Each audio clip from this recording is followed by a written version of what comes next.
Hello အားလုံးပဲမင်္ဂလာပါ Zoe White Page ကမဲ့ခိုင်ပါရာသီဥတုကနော်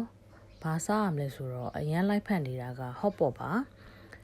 မနေ့ကတငယ်ချင်းနေနဲ့တိုင်ပင်ပြီးတော့ hot pot စားချင်တာနဲ့မဲ့ခိုင်တို့လဲတန်းอ่ะပေါ့နော် M Tower မှာရှိတဲ့ MSC hot pot မှာစားခဲ့တယ်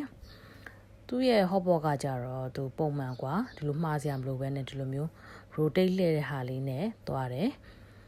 အရသာမဲ့ခိုင်တို့ကဟင်းရည်ရကြတော့မှုဟင်းရည်မာတယ်မာလာမာတယ်ပြီးရင် collagen ဆိုပြီးတော့မှာလိုက်တယ်တုံရမ်းလည်းရပါတော့တုံရမ်းကတော့မစားတော့ပြီးရင်လည်းအချင်းရလေမစိုးသူတို့စီမှာရှိတဲ့အချင်းရလေနှမ်းနှစ်တွေကိုမှုအနှစ်တွေကိုအဲ့လိုမျိုးရှိတဲ့အတွက်ပို့ဆုံတယ်လို့ခံစားမိရပေါ့နော်ဒါလေးကတော့စားခြင်းနဲ့ cheese အလုံးလေးပါသူ cheese အနှစ်လေးလည်းမစိုးကောင်းတယ်အဲ့ဒါလေးလေမခံရတော့ကြိုက်တယ်ပုံမှန်ဆိုလို့ရှိရင်မဲခံရအဲ့လိုမျိုးအသားလုံးတွေထက်အသားတွေစားတာပိုပြီးတော့ကြိုက်တယ်ပေါ့နော်အဲ့လေဟင်းရည်ထဲမှာဆိုလို့ရှိရင်လေမာလာရတာလေကိုရီပုံမှန်စားနေကြအဲ့လိုထုံထုံဆက်ဆက်ထက်လေသူ့ရဲ့မာလာအနှစ်ကိုတော့မဲခံတော့မကြိုက်ဘူးပေါ့နော်ဒီမှာတော့လေကြိုက်တာကအရွက်တွေကိုလေတေချာလေးလေညက်လေးနဲ့ညက်ပေးတာပေါ့နော်ပုံမှန်ဆိုလို့ရှိရင်ကွာတခြားဆိုင်တွေမှာဆိုအရွက်တွေထိုးထိုးထောင်ထောင်နဲ့စားရတာအဆင်မပြေဘူးပေါ့နော်ဒီမှာကျတော့အရွက်ကလေးတေချာညက်ပေးတာတော့အဲ့တခုတော့ကောင်းတယ်ဒါပေမဲ့သူကလေဈေးတွေကအစားအစာရှိရပေါ့နော်သူကအဲ့လိုညက်ကလေးတွေမှာသူကဈေးတွေက1500လောက်ကနေပြီးတော့စရှိမယ်နဲ့တူတယ်ပြီးရင်တော့အသားတွေကကျတော့4000ပေါ့နော်ဒါပေမဲ့ပါတဲ့အသားလေးကလေနဲတယ်ပေါ့နော်မက်ခိုင်တို့အဲ့ဒါနဲ့လေတပွဲနဲ့မလားပေါ့ကွာအဲ့လိုမျိုးထပ်မာလိုက်ရတယ်ဒီမှာတော့ပဇွန်ကလေတော်တော်လေးကိုလက်ဆက်တယ်နော်အဲ့ပဇွန်ကတော့လုံးဝလေစားကြည့်တဲ့နဲ့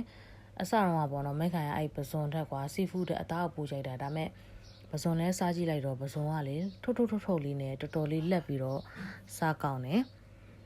အချင်းကတော့လေဟိုတေချာလေးဆက်ပေါ့နော်ကဲဒီမှာမက်ခိုင်လဲပဲကြစံအဲ့ဒါလေးထပ်ထည့်စားလိုက်တယ်ကဲဒါကတဝက်ပဲရှိသေးရနော်မဲခိုင်တို့ halfway မှာစားတာလေးပါပြီးရနဲ့အသားတွေအမှန်ရတော့လေအသားကလေသူတို့ဟာလေထဲ့တာနဲတယ်သိလားများများလေးထဲ့တော့ပိုကောင်းတယ်မဲခိုင်အသားများများစားတဲ့သူဆိုတော့လေပါတာလေးတစ်ဖက်နှစ်ဖက်လောက်ပဲဆိုတော့ကွာအဲ့ဒီဟာတော့မတန်ဘူးတော့ခံစားမိရဒါပေမဲ့သူ့အသားလေးကတော့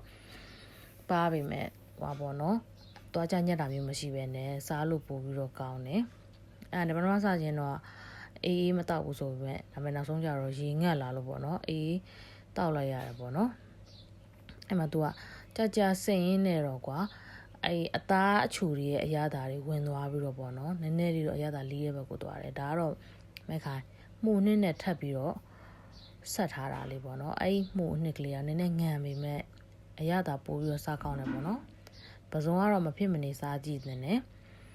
ကဲအားလုံးပဲနောက် vlog ဒီမှာပြန်ဆုံပါမယ်နော်ဘိုင်ဘိုင်ပါရှင်